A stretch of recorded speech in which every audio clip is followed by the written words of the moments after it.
Buenos días.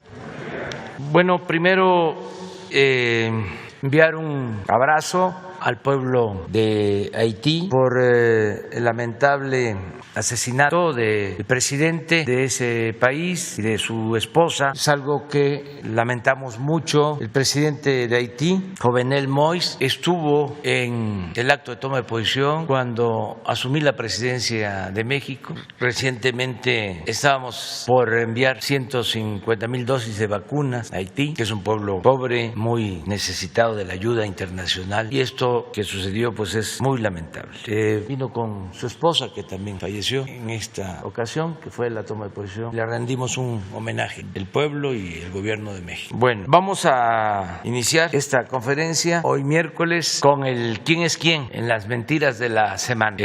Los miércoles está apartado un espacio para dar respuesta a las mentiras, a todo lo falso que se difunde. No hay que olvidar que la mentira es reaccionaria, la verdad es revolucionaria, y tenemos que actuar todos, periodistas, políticos, representantes de organizaciones sociales, con apego a la verdad, porque se tiene que respetar al pueblo, no se puede engañar al pueblo, no se debe ningunear al pueblo, y actuar siempre con rectitud y no mezclar intereses económicos con el derecho a la información, no utilizar la libertad de expresión como negocio, no excusarse en eso y hacer siempre un periodismo objetivo, profesional, plural, que le dé oportunidad a todas las voces, no un periodismo tendencioso, ni mucho menos un periodismo al servicio de grupos de intereses creados, de mafias, un periodismo contrario a los intereses del pueblo. Aunque no les gusta a nuestros adversarios, pero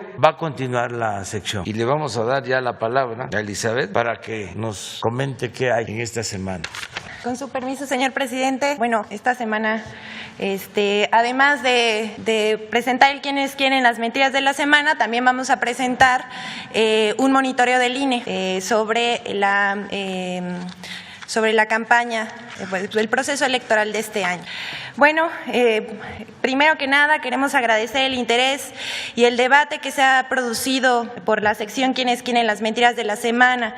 Les queremos decir que escuchamos y leemos atentos la conversación que se genera a partir de esta, y también leemos las críticas, y es por ello que tomamos la recomendación del relator de la Comisión Interamericana de Derechos Humanos de retomar un curso para la verificación de datos de noticias falsas y engañosas.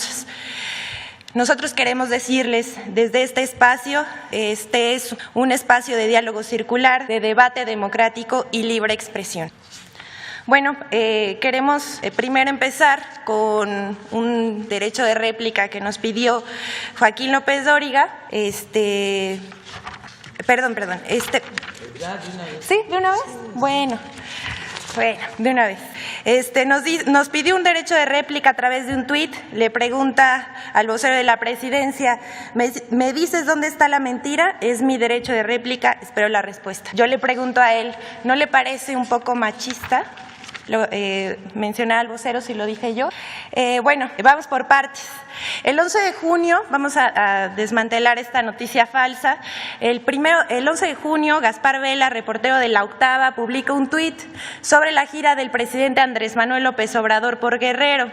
Él dice textualmente: a su paso por Markelia Guerrero, el presidente López Obrador se encontró con la policía comunitaria. Luego, esto pasó el 11 de junio, que no se nos olvide esa fecha, porque 15 días después, el 26 de junio, una usuaria de redes sociales de nombre Rocío Alcalá retoma el video editado y pregunta en Twitter: un hombre armado, que no es de Sedena ni de la Guardia Nacional, ve pasar camionetas y de pronto una de ellas se asoma el presidente de México. ¿Alguien puede decirme exactamente si es lo que creo? Es lamentable afirmar: México tiene narcopresidente. A lo que horas horas después, Mario Seoane, otro usuario de las redes sociales, y que si ustedes lo buscan, ahí está el username, que es claramente anti-AMLO, le responde con el video original de Gaspar Vela, que aclara que es un policía comunitario.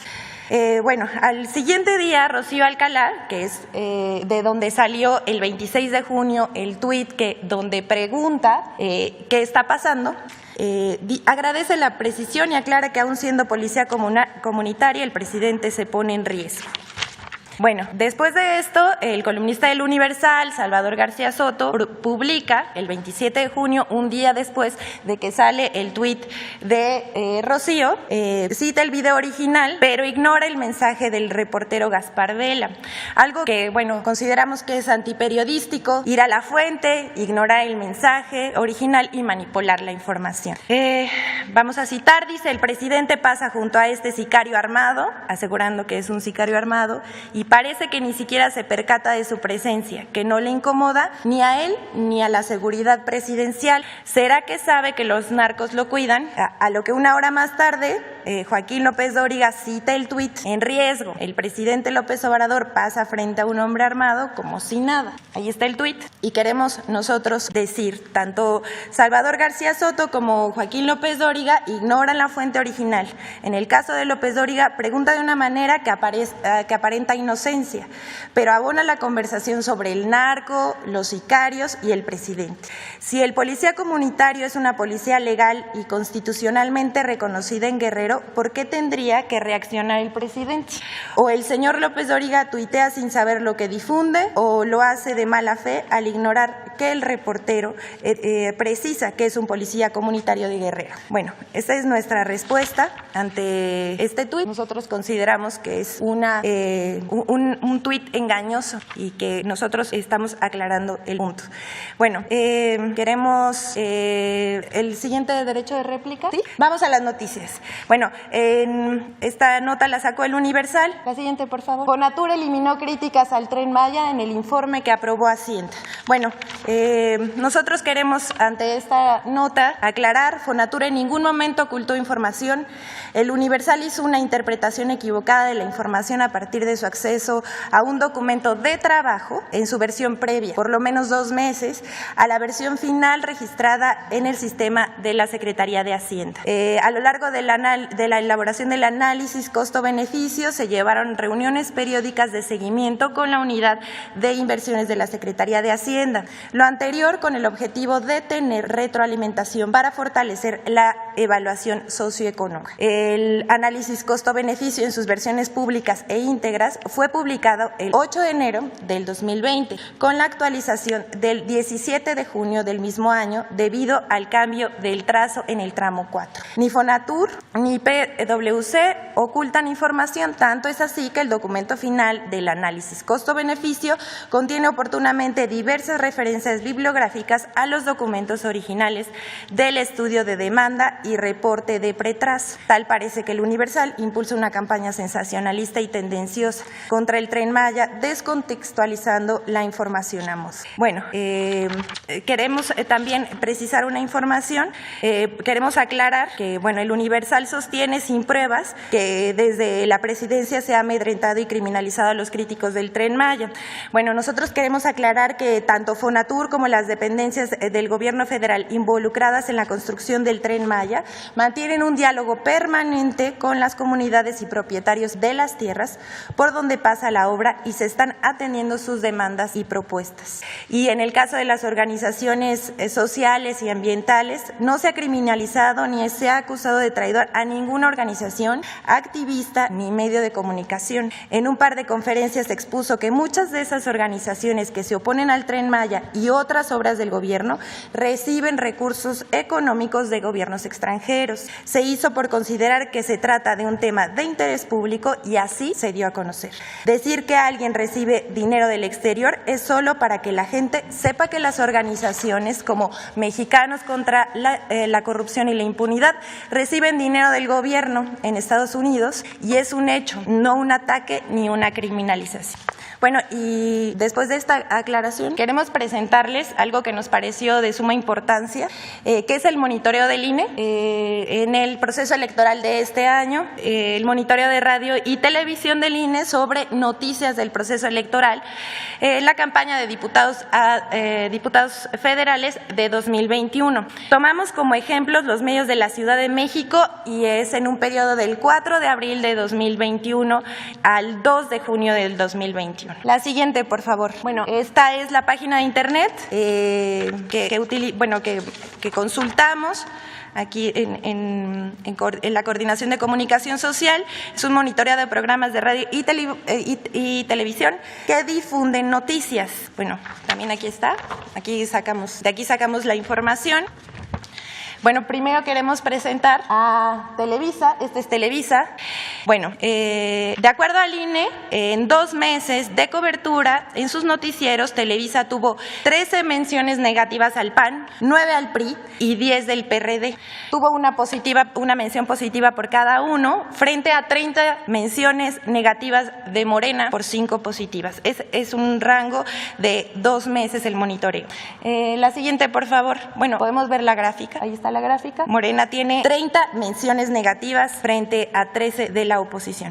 TV Azteca es la siguiente. En la cobertura de los 2 meses que duró la jornada electoral de este año, tuvo 22 menciones negativas al PAN, 22 al PRI y 22 al PRD, ninguna positiva en estos partidos, frente a 32 menciones negativas de Morena y una sola mención positiva. La siguiente, por favor. Grupo Imagen, en la cobertura de 2 meses de jornada electoral, Grupo Imagen tuvo 552 menciones negativas del PAN. Bueno, aquí sí quiero aclarar que en Grupo Imagen es radio y televisión, así nosotros el parámetro es radio y televisión durante 2 meses de todos los programas que tienen en radio y televisión que cubrieron la jornada electoral de este año.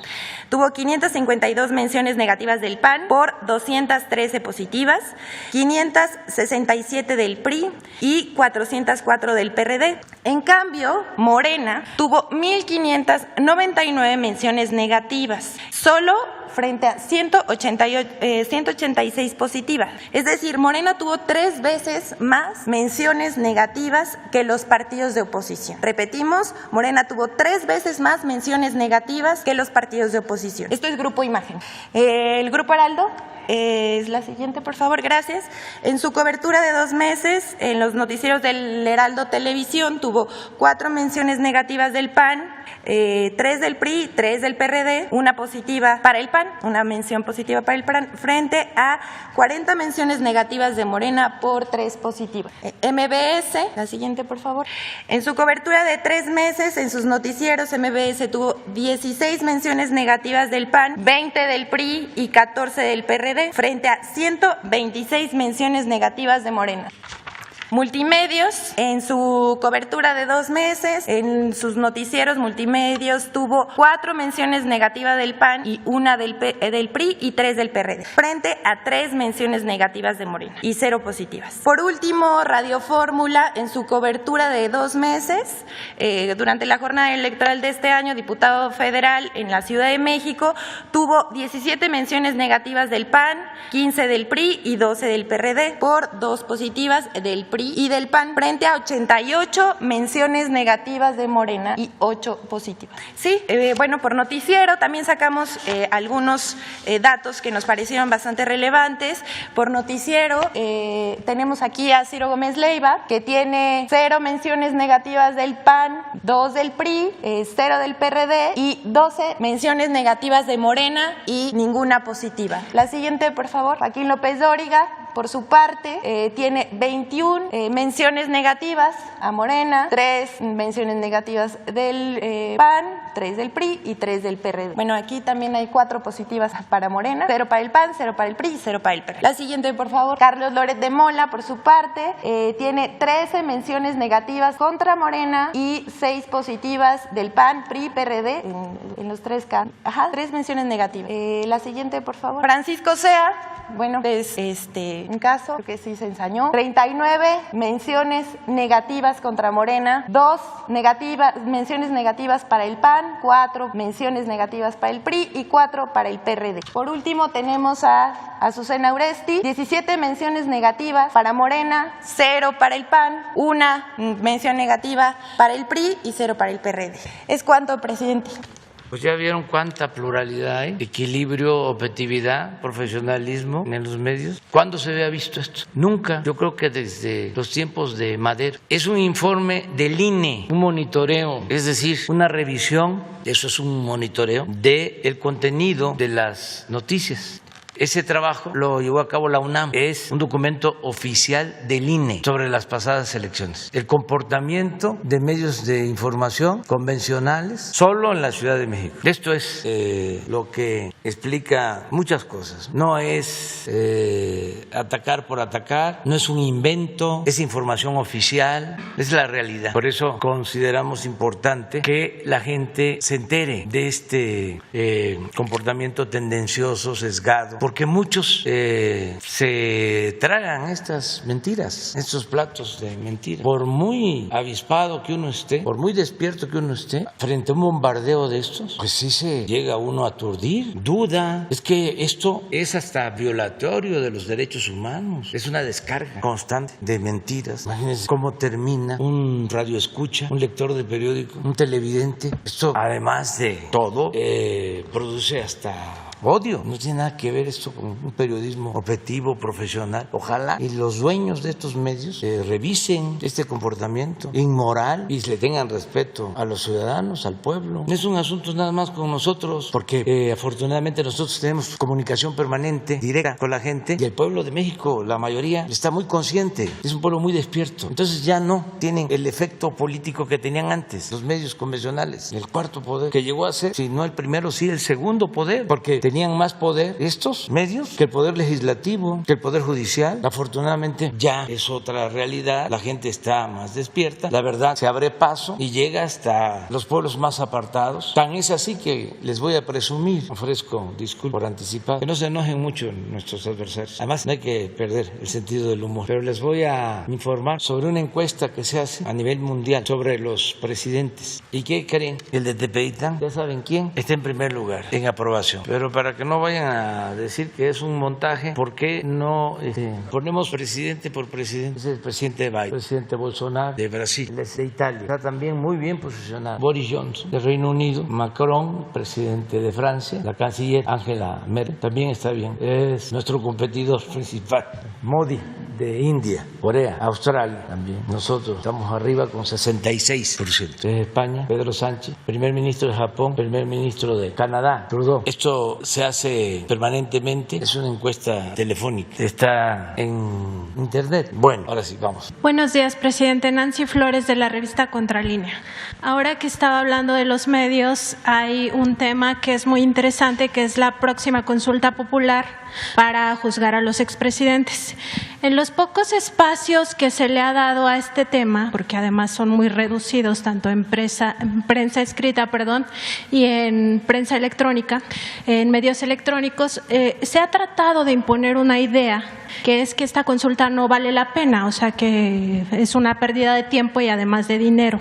Se dice que los delitos por los cuales se les podría juzgar a los expresidentes ya están prescritos. Primero, decir que los delitos no solamente son de corrupción ni de connivencia entre el gobierno y el crimen organizado, que podrían ser los que ya están prescritos, sino también los de lesa humanidad, por los cuales se les podría investigar y juzgar, y los de lesa humanidad no prescriben, ¿no? En ese sentido, bueno, decir que cada gobierno tiene sus casos emblemáticos, por ejemplo, el de Salinas, pues todas las matanzas alrededor del levantamiento zapatista de Chiapas de 1994. En el caso de Zedillo, pues están las masacres de Acteal, Aguas Blancas, El Charco, por ejemplo. En el caso de Vicente Fox está el asunto de la APO, la represión al magisterio en Oaxaca y también la represión al pueblo de Atenco.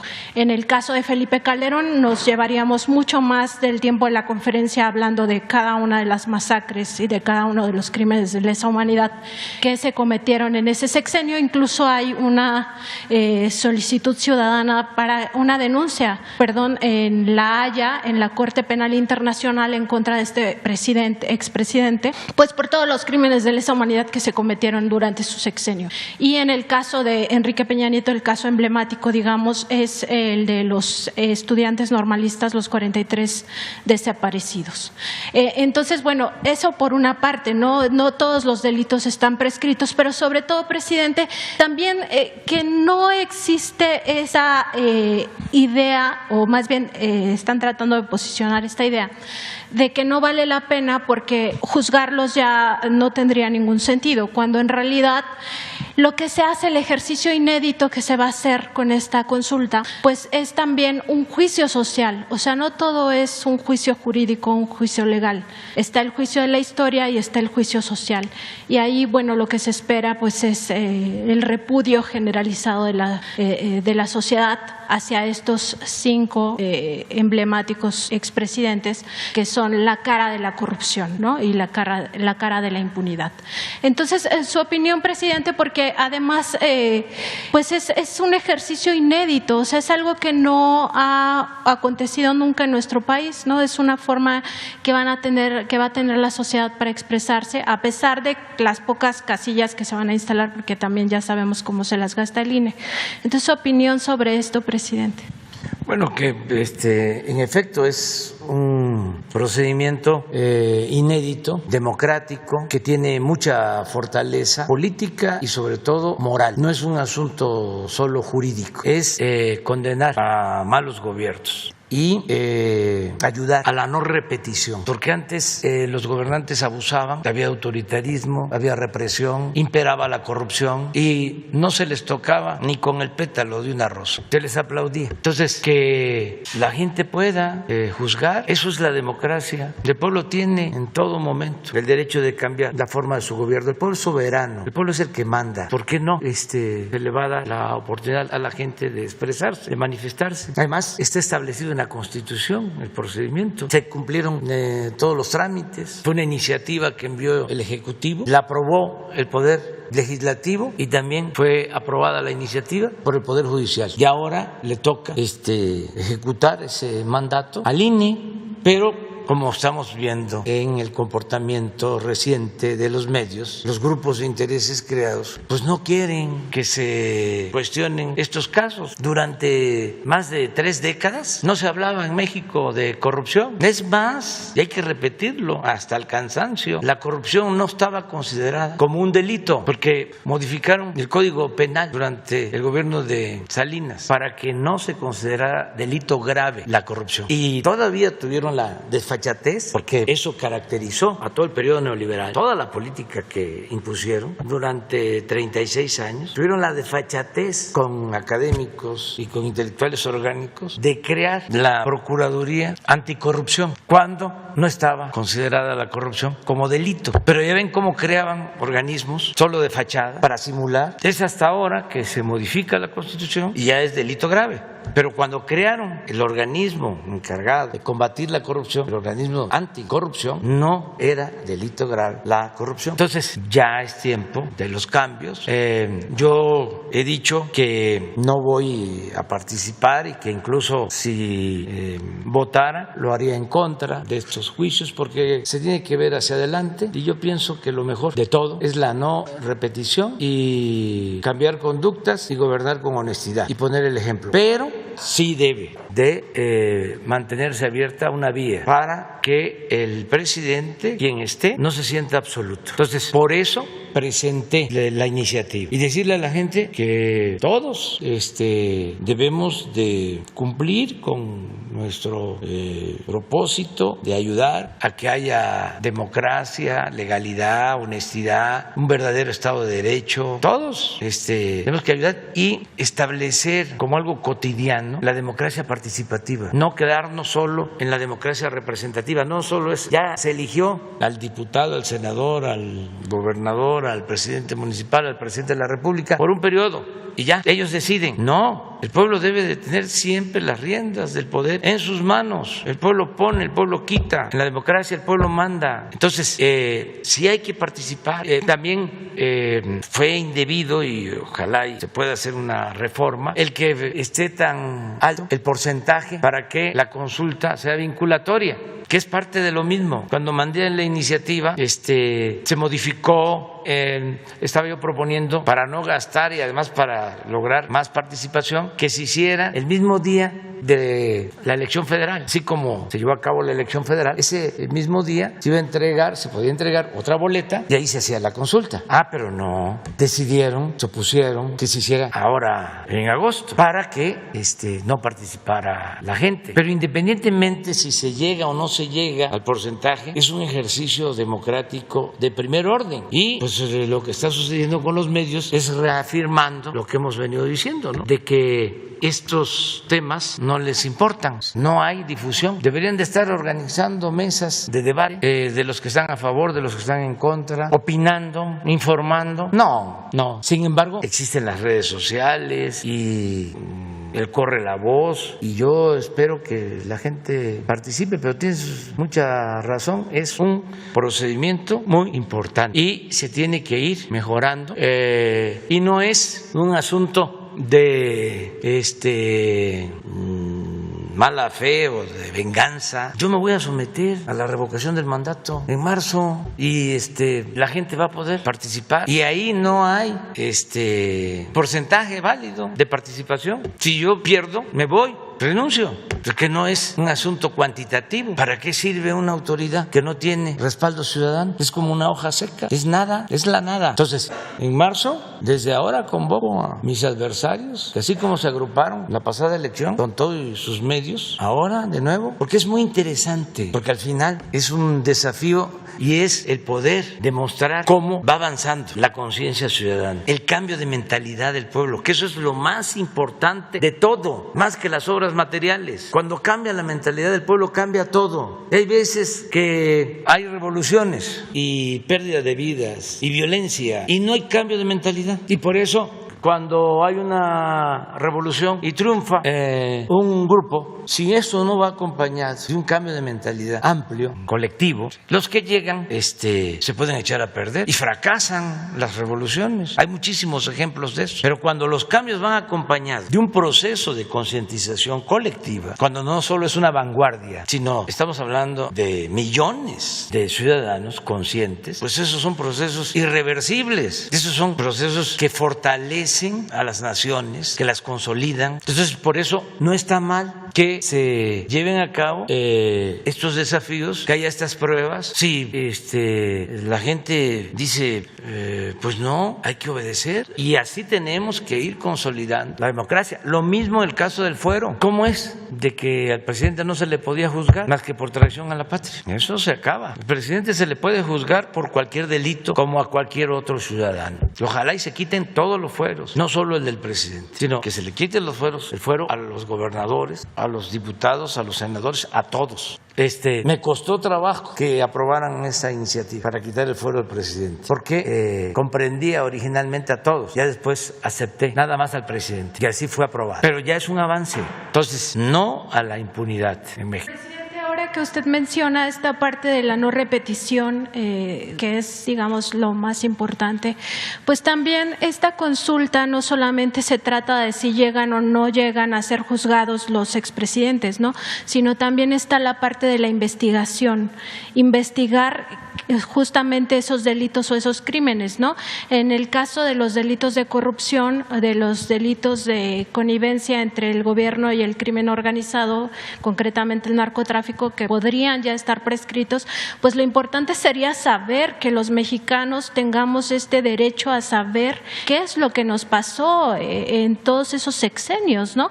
Y también conocer pues qué otros crímenes existen, tanto de esos delitos como los de lesa humanidad, porque la memoria histórica del país es muy importante. Es muy importante que los mexicanos conozcamos pues todo esto para comprender en qué momento estamos ahora, ¿no?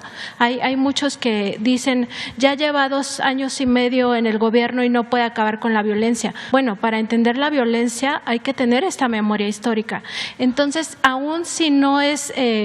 si esta consulta no resulta ser vinculante porque no se llegan a los millones que se tienen que reunir, sobre todo porque no va a haber casi casillas, usted podría impulsar que por lo menos se investiguen y se conozcan, porque no todo se ha publicado en la prensa, no todo se conoce, muchas cosas se censuraron y se callaron. Sí, incluso hay compromisos que hemos hecho con familiares de víctimas con ese propósito, no solo para castigar al responsable, sino para dar a conocer los hechos y hacer conciencia de que no debe de utilizarse la fuerza y no se debe de reprimir a nadie. ¿Cuánto tiempo ha transcurrido, por ejemplo, de la guerra sucia? Más de 50 años. Y hay todavía…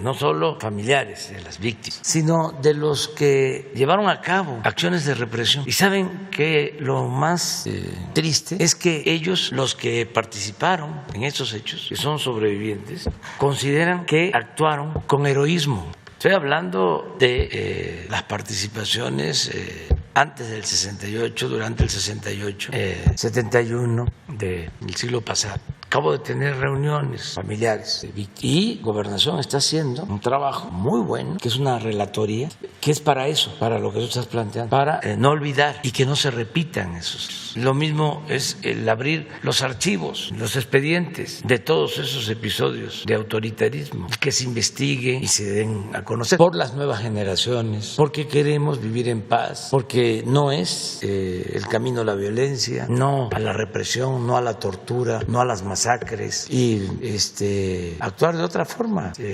atender las causas que originan el que muchos tomen el camino de las conductas antisociales. Lo que siempre he dicho, el ser humano no es malo por naturaleza, son las circunstancias las que llevan a algunos a tomar decisiones equivocadas. Entonces, sí hay manera de vivir en una sociedad sin violencia, en una sociedad mejor. Sí tenemos todos acceso al trabajo, al estudio, al bienestar, si conservamos valores culturales, morales, espirituales, si nos fortalecemos como familia. La familia mexicana es algo excepcional, es la institución de seguridad social más importante del país y no se tiene así, con todo respeto, en otros países. No es lo mismo. Eso es un tesoro que nosotros tenemos, la solidaridad, la fraternidad en las familias. Pero ¿qué pasa si por la corrupción, si por la desigualdad, por la necesidad de trabajo, tiene que emigrar el padre de una familia y se rompe la familia y se desintegra? Pues se afecta mucho la convivencia social y eso lleva pues a frustraciones y a rencores y a odios y a violencia. Entonces busquemos fortalecer valores y que haya justicia, que haya igualdad y que haya fraternidad y vamos a tener paz y vamos a tener tranquilidad. Es posiblemente utópico, pero es mejor, mucho mejor caminar hacia allá que utilizar la fuerza, lo coercitivo. Es más humano y más eficaz. Lleva tiempo y desde luego que se contrapone con la política de mátalos en caliente o utiliza los robocots y responde a la violencia con la violencia y hay que responder a los balazos con balazos. No, vamos nosotros a salir adelante. Y no tengo ninguna preocupación acerca de que no se esté avanzando como quisiéramos, porque lleva tiempo, como nunca se había hecho esto, pues lleva tiempo el que se puedan crear oportunidades para los jóvenes que no sean susceptibles de ser enganchados por la delincuencia. O sea, no es fácil, además una herencia de mucho tiempo, como tú lo mencionas, pero vamos hacia allá y estoy optimista. Estoy seguro que vamos a tener mejores resultados, que ya estamos teniendo resultados, pero también como tenemos la confrontación política, nos cuestionan por eso. Vino la pandemia y era la pandemia, ¿no? Y por todo. Hay algo muy interesante en todo este proceso. El que enfrentamos la pandemia, la estamos enfrentando, que fue una cosa durísima por todo el dolor que acarrea, lo difícil que es, y atendimos el problema, lo seguimos atendiendo, y no dejamos de llevar a cabo la transformación, ni con la pandemia ni con la crisis económica. Y eso ha sido muy importante, que no nos quedamos empantanados. Y fíjense cómo la gente también lo ha entendido, porque a pesar del sufrimiento y de pérdida de seres queridos y de crisis económica, la gente tiene esperanza. Hoy no se perdió la fe y eso es muy importante. Entonces, ¿por qué continuamos con el proceso de transformación y vamos a seguir adelante? Y cada vez van a haber mejores resultados. México ahora tiene mayor prestigio en el mundo y en el terreno económico, por ejemplo, es de los países más atractivos del mundo para invertir. Es de los países que tiene muchísimas más posibilidades de crecimiento, de desarrollo y, desde luego, muchísimas más posibilidades de progreso con justicia, de que haya bienestar. Entonces, vamos hacia adelante. Es muy larga esta disertación, pero es interesante. Presidente, en otro tema, ¿a usted le ha tocado ir a negociar estos elefantes blancos que quedaron en temas de carreteras y caminos? Incluso, bueno, ha tenido que hablar con pobladores para que dejen terminar ciertos tramos porque no se les consultó, porque se hizo de manera arbitraria o cualquier situación. Resulta que esta limpieza que ha promovido, esta limpieza anticorrupción, pues no ha llegado a los centros SCT. Son 31 que hay en el país, uno por cada estado, y son quienes deciden y quienes ejercen el presupuesto. Primero deciden dónde se va a invertir el dinero, qué carreteras o qué caminos se van a construir, y luego deciden a quién contratar y ejercen el presupuesto. Esta limpieza no ha llegado, y se lo comento porque existe un estudio donde se documenta que muchos de ellos, la mayoría, provienen de gobiernos priistas y panistas, pero incluso que son simpatizantes de esos partidos y algunos hasta militan en esos partidos políticos de oposición y tienen pues su trayectoria, se debería de revisar si forman parte de todos los hechos de corrupción que se cometieron en esa secretaría en el pasado. Pues también hay un tema ahí porque 20 de ellos ya sobrepasaron la edad jubilatoria y ni siquiera se quieren retirar pues de esta manera, ¿no? O sea, jubilándose. Entonces, preguntarle ahí qué pasa, o sea, ¿por qué no se llega ahí la limpieza anticorrupción? Es una de sus principales, digamos, actividades o de sus principales acciones que ha llevado usted a cabo. ¿Por qué ahí no, pues ni siquiera por la vía de jubilación se limpia estos centros SCT? Porque son procesos que se llevan a cabo y hay obstáculos.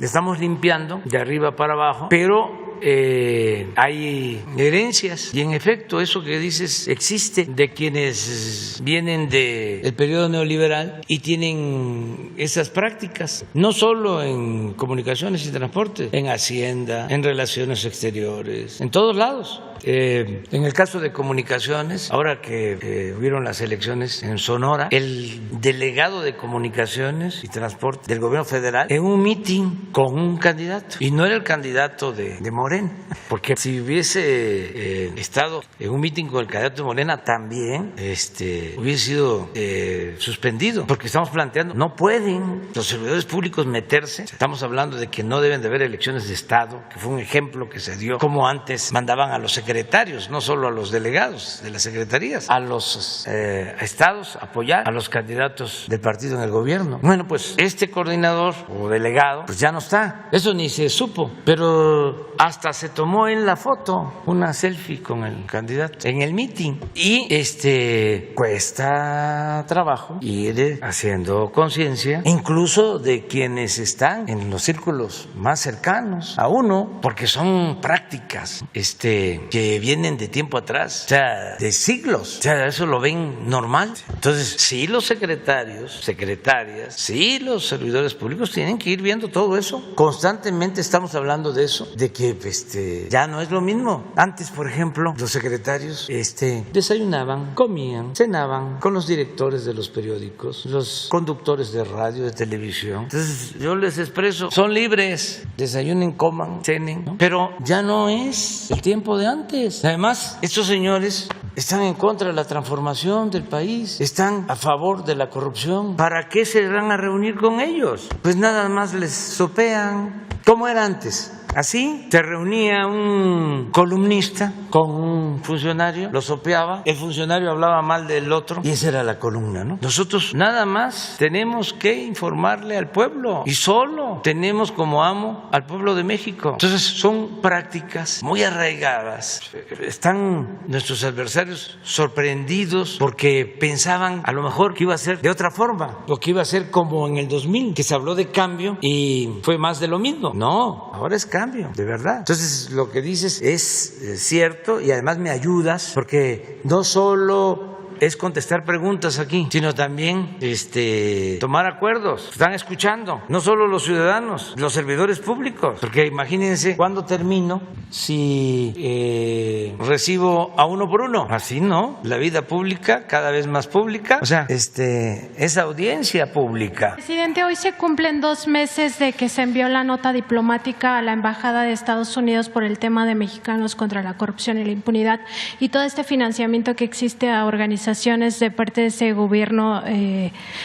Preguntarle si ya hubo alguna respuesta o si tienen conocimiento de que va a haber respuesta o algo. Pues estamos esperando la respuesta y tiene que haber una respuesta porque no debe, lo digo de manera respetuosa, el gobierno de Estados Unidos estar financiando a grupos francamente opositores a un gobierno legal y legítimamente constituido. No corresponde a un gobierno extranjero intervenir en asuntos de nuestro país, a ningún gobierno extranjero. Además, es hasta ilegal. No pueden recibirse fondos con propósitos políticos de gobiernos extranjeros. Entonces, estamos esperando la respuesta para que se cancelen esos financiamientos. Pues, es seguro de que se usó también para toda esta campaña en contra, porque muchos de los comentaristas, intelectuales orgánicos, forman parte de este grupo que recibe financiamiento del gobierno de Estados Unidos, que cobran en la embajada de Estados Unidos. Y también pues no es un infundio,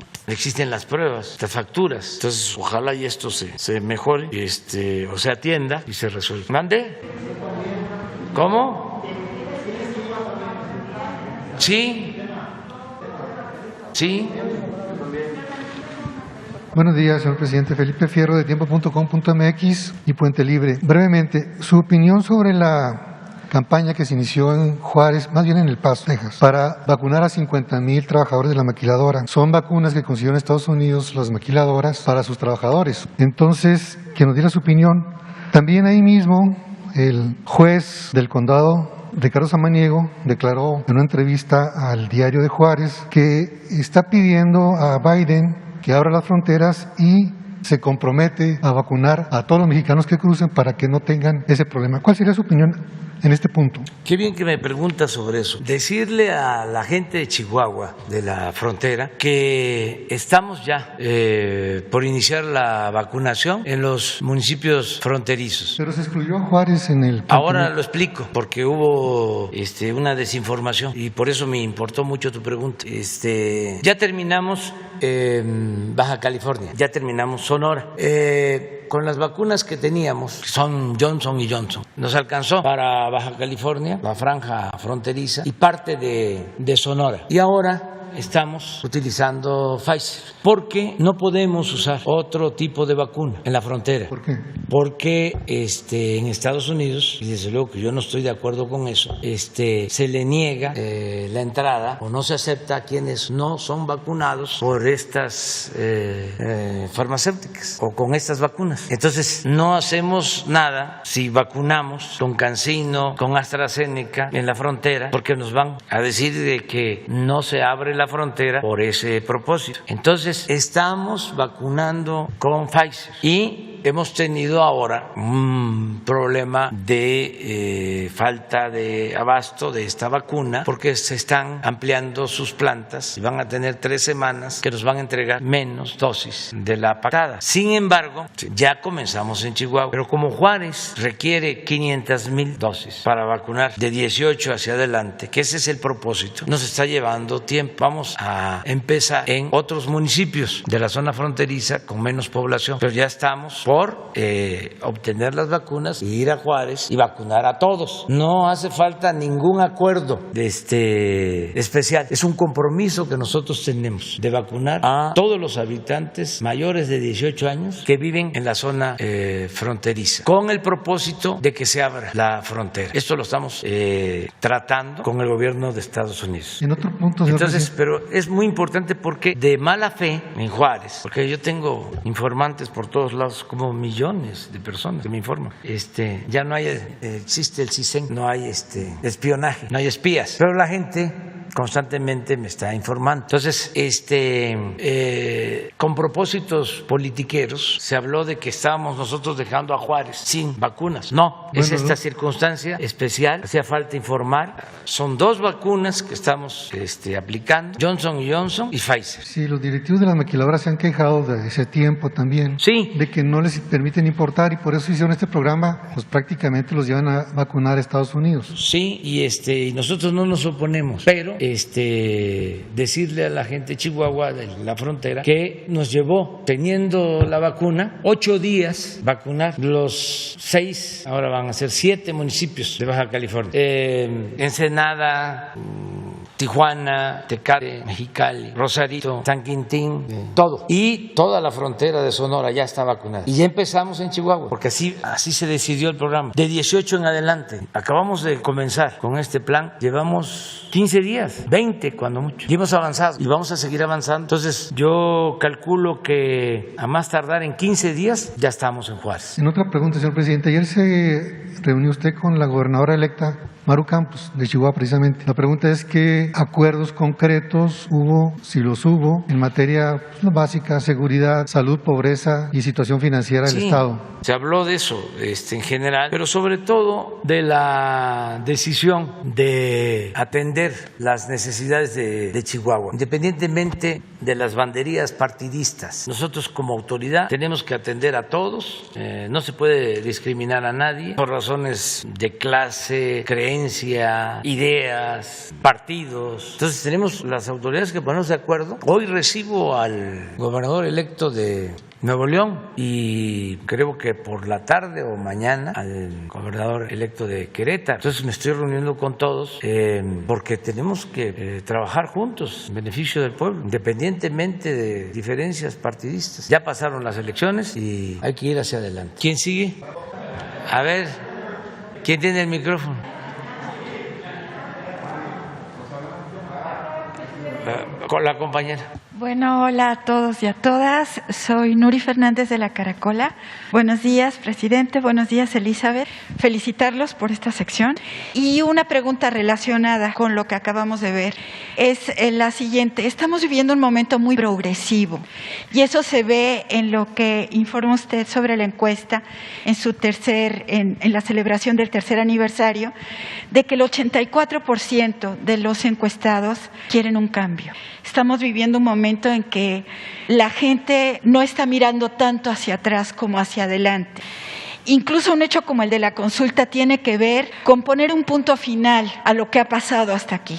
Y antes de hacer la pregunta, sí quisiera saludar a algo que no ven los medios. Y es que hoy, en cada municipio, en todos los estados, hay gente promoviendo la consulta. A pie, o bueno, también en sus carritos, en sus bicicletas, están pintando bardas, están informando a la población, están haciendo la chamba que los medios no hacen, llegar a cada comunidad, a cada lugar, informando sobre la consulta.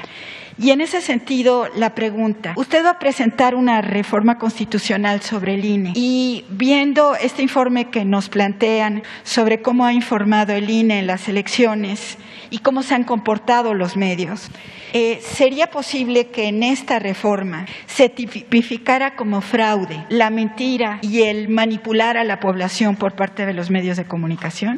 Bueno, ese es un terreno pues muy difícil de transitar porque tiene que ver con las libertades. No debe de limitarse. Yo creo que lo que hacemos con estos ejercicios es criticar el uso de la mentira y es parte del debate, pero prohibir es distinto, es otra cosa. Porque entonces sí, se podría pensar que es censura. Decían los liberales, la prensa se regula con la prensa. La información se regula con la información. ¿Por qué no hay equilibrio? Si hay libertad. Bueno, porque los medios no responden al interés de los ciudadanos, responden a intereses económicos, a intereses empresariales. Por eso no se logra el equilibrio, pero no se puede prohibir a nadie. Nada más es a ver, ¿por qué no pones la de Ciro? Y nada más, o sea, con todo respeto a Ciro, ¿no?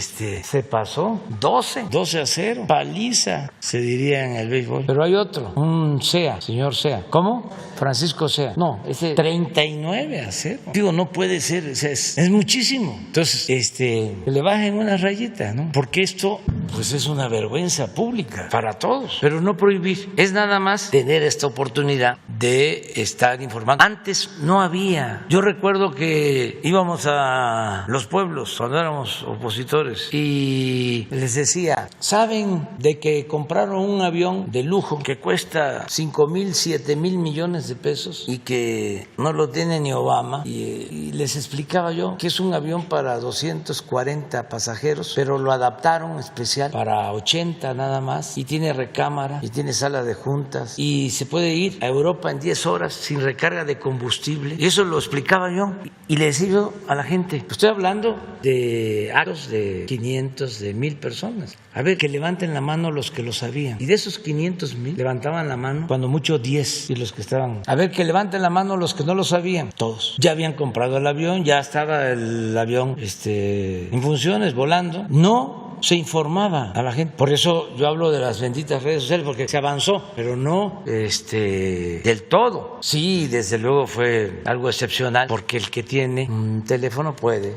utilizarlo como un medio de comunicación y recibir mensajes, y la comunicación es eso, son mensajes de ida y vuelta. Entonces se avanzó mucho, pero no todos tienen acceso al internet, porque ese es otro asunto. Se avanzó en la conexión de internet, en donde hay mercado. En los pueblos no hay acceso al internet, que es lo que estamos buscando, que esa va a ser otra revolución cuando logremos conectar a todo el país con internet gratuito, porque entonces sí, ya se rompe por completo la posibilidad del bloqueo de medios convencionales. Entonces, no estaríamos pensando nosotros en una reforma electoral con esas características. Al contrario, procurar que haya libertades amplias, que no haya censura. Esto estoy seguro que les preocupa más a los dueños de los medios. Esto que estamos haciendo, que una multa del INE o una llamada de atención. Porque, ¿qué sucede? Si se continúa con estas prácticas, pues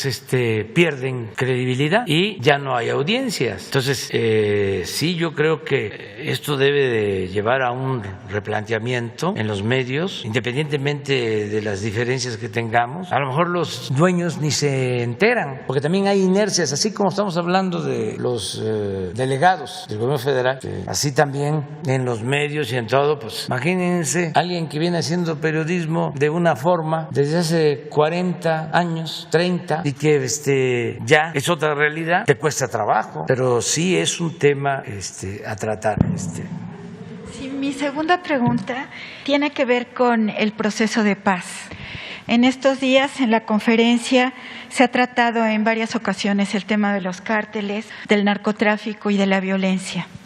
Y la pregunta sería la siguiente. En realidad, hacer este debate como un problema exclusivamente de seguridad y de enfrentamiento de los cárteles para aniquilarlos, olvida cuál es el problema de fondo. El problema de fondo es que en Estados Unidos el mercado de la adicción es de 21 millones de personas y antes era Colombia quien proveía este mercado y eso trajo como consecuencia pues una violencia tremenda en aquel país. Y después la provisión de ese mercado ha cambiado hacia aquí desde hace algunos años.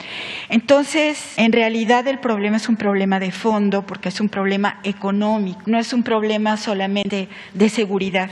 Y la pregunta es la siguiente. ¿Podría pensarse para el tema del proceso de paz, del narcotráfico, de la violencia, en una propuesta como la que se ha hecho para la migración? Es decir, una propuesta global en que se involucren los gobiernos de varios lugares, organismos internacionales, con planes que tengan que ver desde con la despenalización de algunas sustancias, desde atender las causas y tratar a las poblaciones vulnerables que se enganchan en estos procesos. En fin, una propuesta que implique el que este tema se tiene que atender globalmente. No puede culparse a un gobierno por un hecho que tiene que ver con un mercado que está en otro lugar. Entonces, pues esa es la pregunta, la reflexión, sí. Quizás la dejo ahí. Hay condiciones para eso y estamos explorando también esa posibilidad, cuidando nada más nuestra soberanía, pero que haya cooperación, porque en efecto hay consumo y se requieren tomar medidas coordinadas y no solo atender las causas nosotros, sino también en donde se consume. O sea, ¿por qué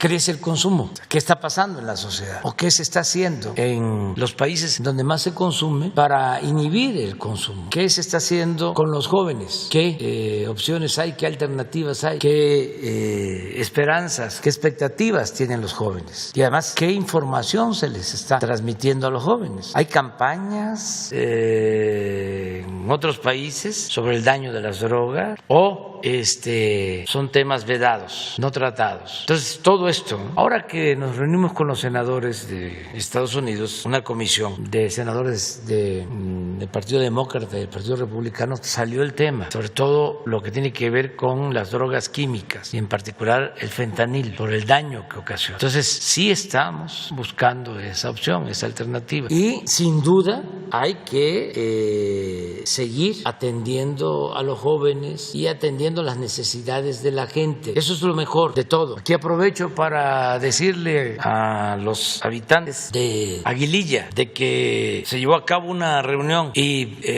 presentaron un escrito que se va a atender sobre necesidades para el bienestar. Se va a dar respuesta y van a llegar servidores públicos del gobierno federal para ayudar en todas las comunidades. Se va a implementar un programa integral en Aguililla, en toda la región, en beneficio del pueblo. No es la represión, sino atender a la gente y decirles que ese es el camino, no el de la violencia, no el de la confrontación. Y vamos a seguirlos atendiendo, como a todos los pobladores, todas las mexicanas y mexicanos, todos. Se llevó a cabo la reunión el lunes, antier. Ayer también por escrito presentaron su solicitud y va a haber respuesta. O sea, pero ya aprovecho para decirles de que lo que están solicitando va a ser atendido. Hablo de sus necesidades sociales. Por ejemplo, recuerdo en el escrito están planteando que funcione un banco de bienestar. Ya les puedo decir que está autorizado desde ahora a los de Aguililla. Y así otras acciones. Vamos a que la secretaria de Seguridad Pública y Protección Ciudadana, Rosa Isela Rodríguez, coordine como lo está haciendo ese trabajo, pero es buscar la paz, la reconciliación, no a la violencia, y decirle a la gente no se dejen arrastrar por quienes tienen otros intereses. No es la lucha de bandas, en eso no debe estar la gente, no debe estar el pueblo, y siempre hay salidas, siempre, y se está logrando una convivencia y que haya diálogo y que todos actúen de manera responsable y que no se hagan daño. Y no es nada más daño a la población civil, es daño también entre los integrantes de las bandas. No queremos nosotros que nadie sufra. No se resuelve nada con eso, con los enfrentamientos, con la confrontación. Vamos a que haya entendimiento, que haya paz. Entonces aprovecho para decir, porque sí es muy importante lo que planteas, buscar la forma. A veces no se entienden las cosas porque no se explica bien, no tenemos la oportunidad de informar adecuadamente o parece irreal. Yo creo que ahora se está entendiendo mejor el por qué los puertos del Pacífico y los puertos del país están manejados por la Secretaría de Marina, porque por los puertos del Pacífico es que están entrando drogas químicas, sobre todo lo que tiene que ver con el fentanil, y esos puertos estaban prácticamente tomados y no había ningún control. Entonces ahora Marina está haciendo su trabajo. Entonces son las dos cosas: atender las causas que llevan a muchos a tomar el camino de las conductas antisociales y tener corporaciones honestas, que no haya corrupción, cuidar mucho que los servidores públicos no se corrompan, los que tienen que ver con la seguridad, que no se asocien con la delincuencia. Entonces todo eso se está haciendo y se va avanzando. Buenos días, señor presidente. Eduardo Esquivel Ancona, SDP Noticias. Mi pregunta es relacionada con este tema porque a mí me parece que es falta de ética de los medios cuando dicen mentiras, pero también cuando hay omisiones en la información, no informan.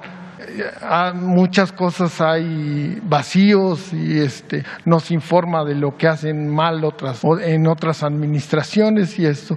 Y mi pregunta se basa en eso. Hace unos días el secretario de Hacienda y la jefa de gobierno hicieron un plan para apoyar a las micro, medianas, pequeñas y medianas empresas de 2.700 millones de pesos para apoyar estas. Pero me parece muy bien esta iniciativa y mi pregunta es ¿por qué tan poquito dinero? Y le voy a decir por qué es tan poquito dinero. En primer lugar, se van a apoyar a 2.000 empresas y se me hace poquito dinero porque a Grupo FAMSA, un grupo que ya tronó, que ya quebró, que dejó en la calle a 16,000 personas. El Banco de Comercio Exterior le dio un crédito de 3,398 millones de pesos en el sexenio pasado, que son 698 millones más que lo que tiene todo el programa para la Ciudad de México. Entonces, me parece... Al periódico El Financiero le dieron también mucho dinero. Solo en septiembre todavía debía 2.120 millones de pesos por el préstamo también que le dio Bancomex a esta empresa. Y sí le alcanzó a esta empresa, le alcanzó para ahora hacerse de Fox Sport. Esto los medios no lo divulgan, ¿no? Esto hay omisiones, nadie sabe nada. Si lo hubiera comprado otra gente sería un escándalo, ¿no? Para ellos. Y también se le dio un préstamo a Mexicana. Estaba viendo que a Mexicana de Aviación le dieron también mucho dinero, no tengo el dato exacto, en el 2009 también, y después la empresa de Gastón Azcárraga dejó en la calle a miles de personas. Entonces, la pregunta sería, ¿hay posibilidades de ampliar el fondo para apoyar a las micro, pequeñas y medianas empresas? Aportan más del 90% del empleo. Sí. Y aportan el 55% de su participación al Producto Interno Bruto. Entonces, la pregunta sería, ¿hay posibilidades de ampliar y que se replique en otros estados, no solo en la capital del país? Porque se apoyaría a 2,000 empresas. Solo en Iztapalapa hay más empresas que necesitarían estos recursos, ¿no? Y que se fomente y que se haga el empleo. Sí. Hay que seguir apoyando a las pequeñas empresas, ya lo estamos haciendo. Esta es una parte de los créditos, pero hemos otorgado muchos más. Podría decirte que cerca de 2 millones de créditos a pequeñas empresas. A partir de la pandemia empezamos a ayudar con créditos a la palabra. Me gustaría que Jesús presentara esa información, esos datos. Y tienes pues toda la razón de que toda la banca de desarrollo anteriormente se usaba para favorecer a grupos de intereses creados, dueños de periódicos, esto que estás diciendo, grandes empresas vinculadas al poder. Entonces todo eso ya no funciona, ya no va a ser así. Y sí nos importa mucho la economía popular, el ayudar a la gente, el que se siga mejorando el salario, el que se sigan creando empleos. Ahora, no sé si es porque está creciendo mucho la economía, pero este mes de julio los datos sobre creación de empleo son extraordinarios de estos primeros días. No puedes poner el dato del Seguro Social. Es atípico porque en junio apenas se crearon 70,000, 80,000 empleos. Pero en lo que va de julio, ya hasta ayer, si no han cambiado, eran 200,000 los nuevos empleos. Y estamos creciendo y se está llevando a cabo la recuperación de la economía. Y solo estamos atentos y vamos a actuar para controlar aumentos injustificados de algunos insumos y alimentos que afectan la economía popular. Miren esto. Algo está sucediendo, ojalá y sea por el crecimiento, porque es completamente atípico. A ver, ¿por qué no pones lo del año pasado? Digo, lo del mes anterior, si lo tenemos. Pero bueno, miren, 239,000 en 5 días inscritos. Y estaba yo viendo que solo 3 estados no están creciendo en empleo. Estamos hablando de los inscritos al Seguro Social. Entonces, esta es una muy buena noticia, pero ojalá y podamos ver lo del mes anterior, porque sí es muy espectacular.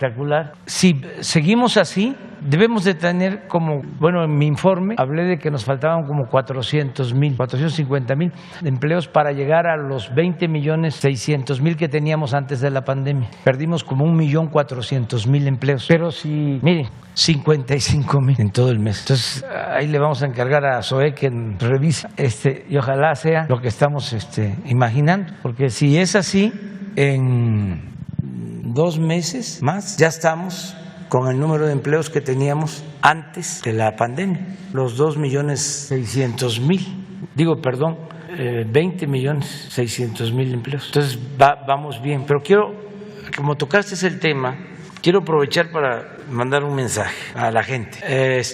Injustificadamente ha estado aumentando el precio del gas LP en el país y no he podido cumplir el compromiso de que no aumente el precio de los combustibles por encima de la inflación. O lo he cumplido en gasolina, en las dos gasolinas, en diésel y en luz o en energía eléctrica, pero no he podido en gas porque ha aumentado el precio del gas por encima de la inflación. Aquí está. Este es el precio del cilindro. Ha habido aumento. A ver, pongan el de la gasolina y van a ver que es distinto. No han habido gasolinazos. Y el de la luz, lo mismo. Aquí está. Esta es la inflación y este es el comportamiento. Aquí no ha habido problema en las gasolinas y en el diésel. Pero en el gas sí. Porque hay 5 empresas grandes que distribuyen casi el 50% del gas LP. Y se están quedando con márgenes de utilidad muy altos.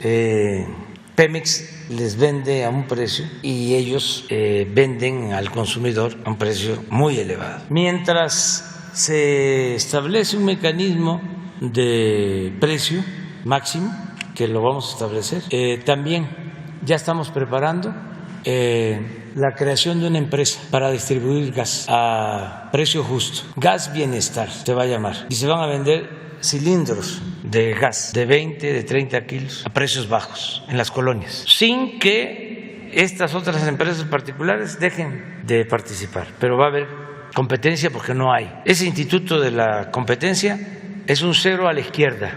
¿Cómo se llama? COFECE.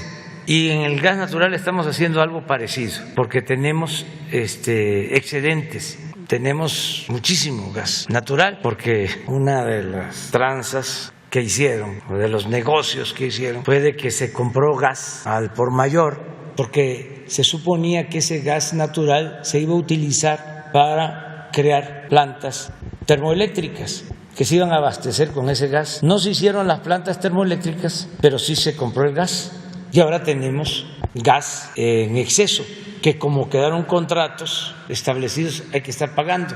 Estamos buscando la forma de utilizar todos esos excedentes. Me paso bastante tiempo, ya voy avanzando, ya no me queda tanto, pero parte de mi trabajo es como enderezar entuertos, es estar resolviendo todo esto que nos dejaron de herencia, porque estaba el gobierno dedicado pues a facilitar el saqueo, lo más bajo, a la gente humilde, a la gente pobre en las colonias, lo que más les duele es cuando aumenta el precio del gas en el cilindro. A todos, desde luego, ¿no? El gas de tanques estacionarios, o sea, no debe de aumentar como está aumentando. Pero ya tenemos hecho el estudio y además estas grandes distribuidoras tienen a su vez control en los territorios a través de una especie de subcontratación, que son los que manejan todo lo que tiene que ver con la venta del gas y incluso no dejan que haya competencia, controlan los territorios. Va a haber, o sea, no va a aumentar el gas a partir de que tomemos estas medidas más allá de la inflación. Se detiene el aumento. ¿Y el precio de este gas? El precio de este gas se va a ajustar. A ver si no tenemos... sería sin subsidio. Si está Octavio, que me mande la gráfica de la venta, del precio de venta y de Pemex y a cómo terminan vendiéndole a la gente. Entonces sería sin subsidio, señor presidente. No, es que no necesariamente subsidio, es sencillamente que el precio se ajuste a lo que Pemex vende. Con un margen de ganancia. Con un margen pequeño para los costos de operación, porque se van a comprar vehículos, se van a poner gaseras o en las instalaciones que tiene Pemex se van a instalar equipos, se van a comprar los cilindros, vehículos. Ahora sí, el gas, 3 meses, sí, 3 meses. O sea, ayer tomé la decisión y ya se está atendiendo. Va a ser una empresa especial para este propósito que va a depender de Pemex. Así como se distribuye la gasolina y el diésel, Pemex se va a hacer cargo también de la distribución. Y no vamos a quitarle el derecho que tienen los distribuidores para vender el gas, pero va a haber más oferta para que se controle el precio. Yo me acuerdo cuando era niño, Pemex distribuía gas en cilindros. Solo Pemex hasta el 2005, era el único que podía importar gas y distribuir gas. ¿Por qué el desequilibrio en el precio? Porque resulta que ya Pemex solo tiene capacidad para abastecer el 50% del mercado, porque como parte de la política energética, pues fueron entregando todo y dejaron en desamparo a la gente, porque al final de cuentas se perjudica al consumidor. Y dicen, es libre mercado. No, porque no hay competencia. Esa es la libertad, pero del zorro en el gallinero. Eso es, porque no hay nadie que regule y se trata de el bienestar del pueblo, es la economía popular. Entonces, por eso vamos a llevar a cabo esta medida. Entonces, son cambios para bien. Lo anuncio para decirle a la gente, vamos a empezar aquí en la Ciudad de México, porque resulta, ya ustedes se han venido dando cuenta que los lunes que damos a conocer el quién es quién en los precios, donde está más caro el gas es en la ciudad, recuerdo bien, Azcapotzalco, Zapalapa. ¿Cómo es eso? Entonces, ya estamos tomando esta medida. ¿Es gas para el bienestar? No, ellos van a continuar, va a haber nada más competencia. Y sí, vamos a informar cuando tengamos ya toda la empresa funcionando. Va a ser por etapas. Lo más pronto va a ser la atención aquí en la Ciudad de México.